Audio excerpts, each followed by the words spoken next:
Assalamualaikum warahmatullahi wabarakatuh. Alhamdulillahi hamdan wa syukron lillah. Amma ba'du. Sabahul khair ayuhatulab. Sabahus surur. Kaifa asbahtum? Alhamdulillah innana bi khair. Tayyib ayuhatulab, saya ingatkan kembali bahwa sholat subuh dan sholat duha, kemudian bantu orang tua harus kalian laksanakan. Sebelum kita melaksanakan kegiatan KBM tematik pada kali ini, pada dari yang ke-19 ini, tentu hal-hal tersebut harus kalian laksanakan terlebih dahulu. Nah, baik anak-anak sekalian, mari kita awali pelajaran tematik kita pada kali ini, daring yang ke-19 pada tema 7 dengan bersama membaca basmalah. Bismillahirrahmanirrahim. Anak-anak sekalian, kemarin kita sudah mempelajari tentang Negara Kesatuan Republik Indonesia. Nah, sekarang coba kita mempelajari bagaimana proses pembentukannya. Kita mempunyai negara Indonesia ini, ada prosesnya. Bagaimana Negara Kesatuan Republik Indonesia ini bisa merdeka menjadi sebuah pemerintahan dan sebagainya. Mari kita pelajari bersama. Pembentukan kelengkapan pemerintahan. Jadi setelah Indonesia merdeka, maka kemudian harus menjadi negara sendiri, maka ada kelengkapan pemerintahan Republik Indonesia yang harus dipenuhi, harus dibentuk supaya berjalan dengan baik.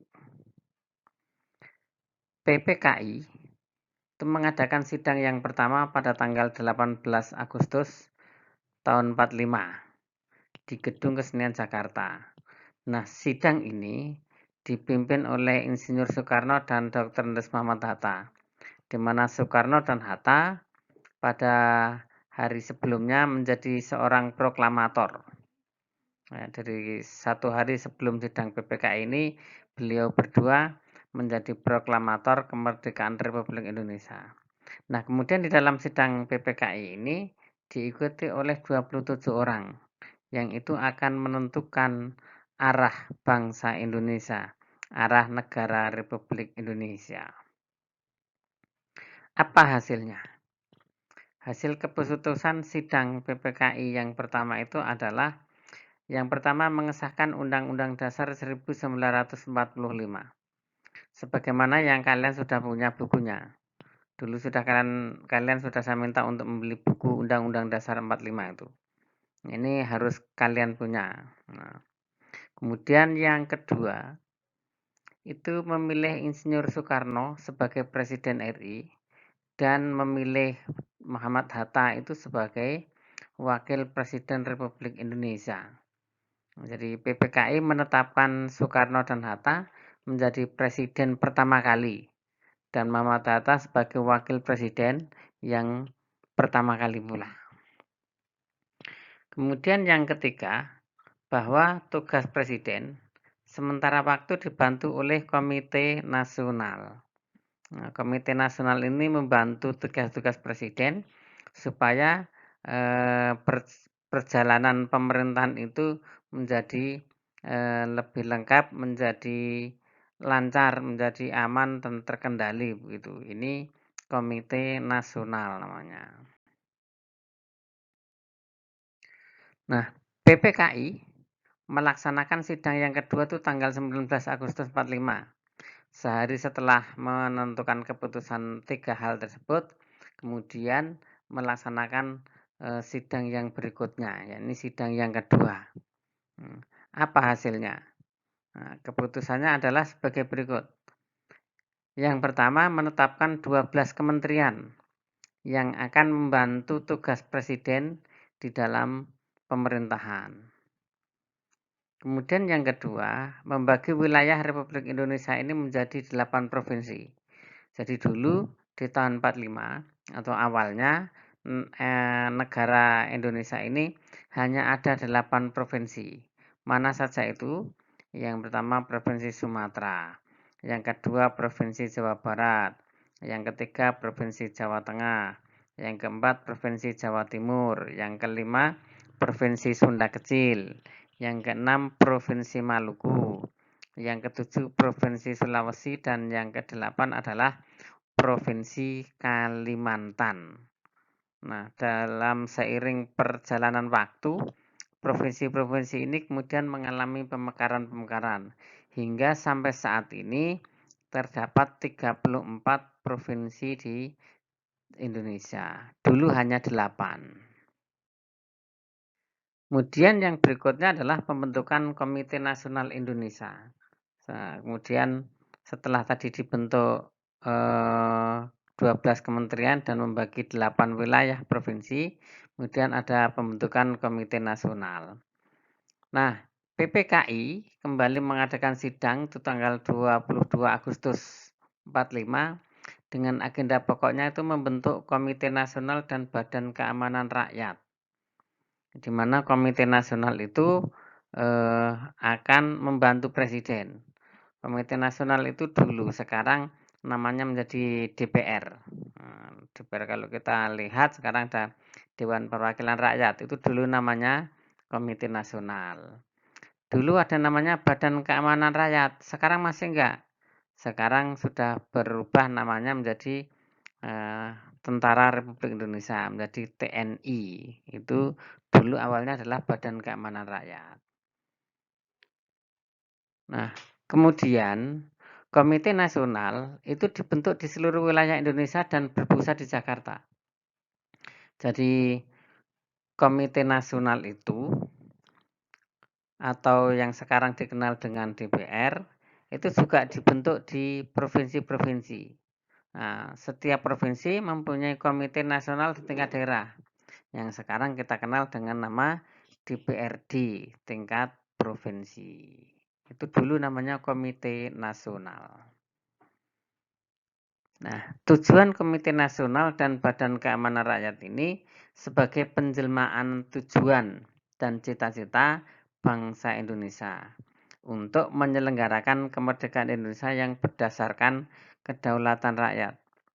Jadi, Komite Nasional itu mewakili rakyat menyampaikan aspirasinya kepada Presiden untuk dilaksanakan. Kemudian Badan Keamanan Rakyat itu juga mendampingi Komite Nasional, mendampingi pemerintah dan sebagainya, melaksanakan keamanan. Jadi mengawal keamanan Republik Indonesia ini agar semua kegiatan yang dilaksanakan bisa berjalan dengan nyaman. Kemudian pembentukan alat keamanan negara. Nah, perkembangan situasi negara itu semakin membahayakan dan semakin sulit untuk mempertahankan negara dan kemerdekaan tanpa angkatan perang. Hal ini disadari oleh pemerintahan Republik Indonesia. Nah, semua meyakini dan menyadari bahwa tanpa angkatan perang kita tidak bisa mempertahankan negara Indonesia. Tidak bisa mempertahankan kemerdekaan yang sudah diraih dengan susah payah.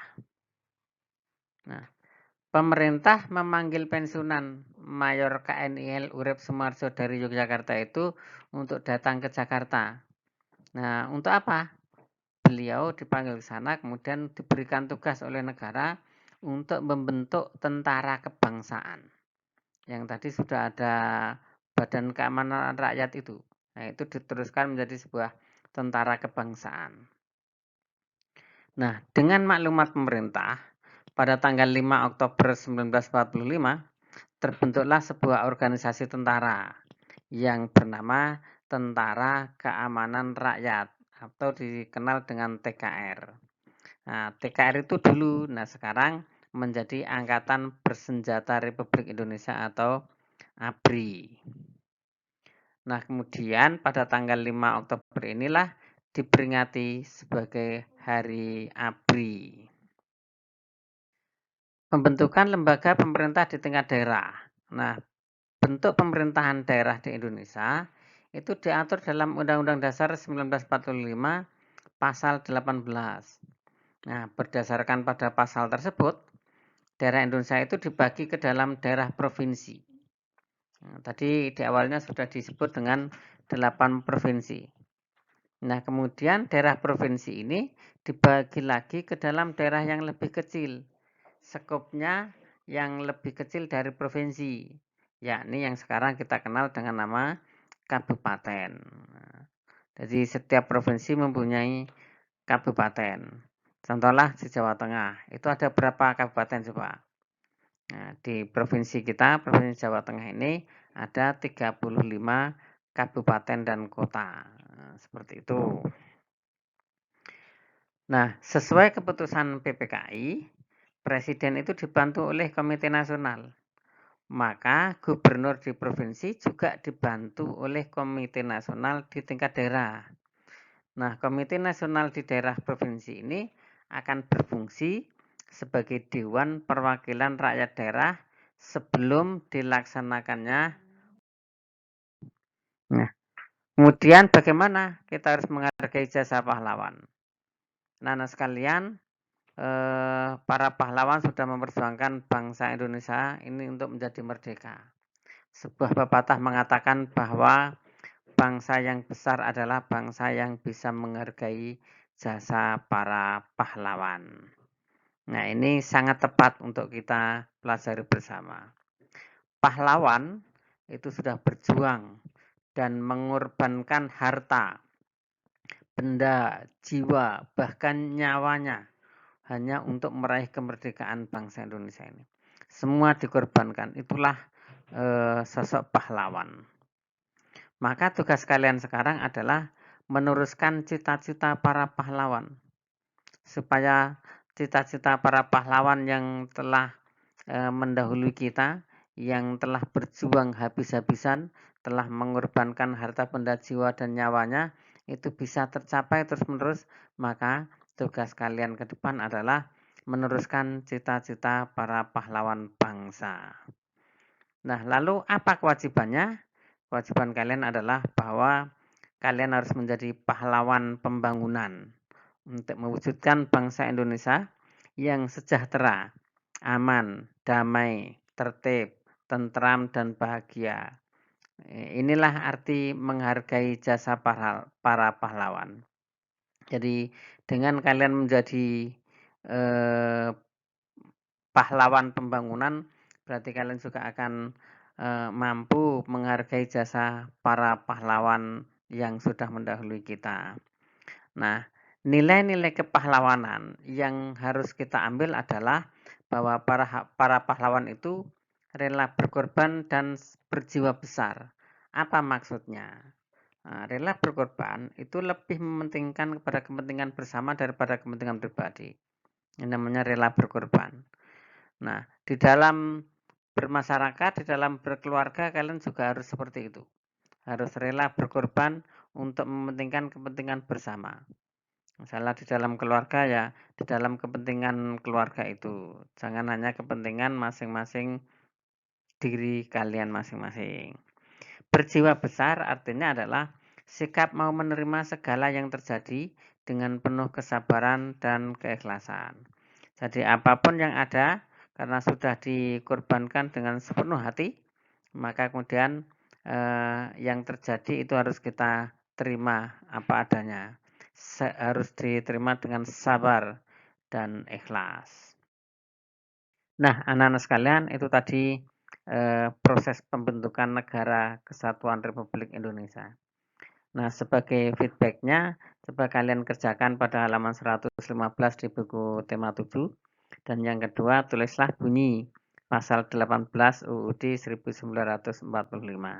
Nah, semua ditulis. Yang nomor 2 ditulis di buku tulis kalian. Kemudian yang nomor 1 ditulis di buku paketnya. Dua-duanya difoto dan dikirimkan. Nah, anak-anak sekalian, itu pelajaran kita, KBM kita secara daring pada kesempatan kali ini. Mudah-mudahan kalian mendapatkan ilmu yang barokah, ilmu yang bermanfaat sebagai bekal kalian kelak di masa depan. Keep spirit, keep health, study hard. Nah, ini yang harus kita laksanakan. Tayyib ayatullah nahtatim tersana hadzal yaum bi qiraati hamdalah. Alhamdulillahirabbil alamin. Assalamualaikum warahmatullahi wabarakatuh.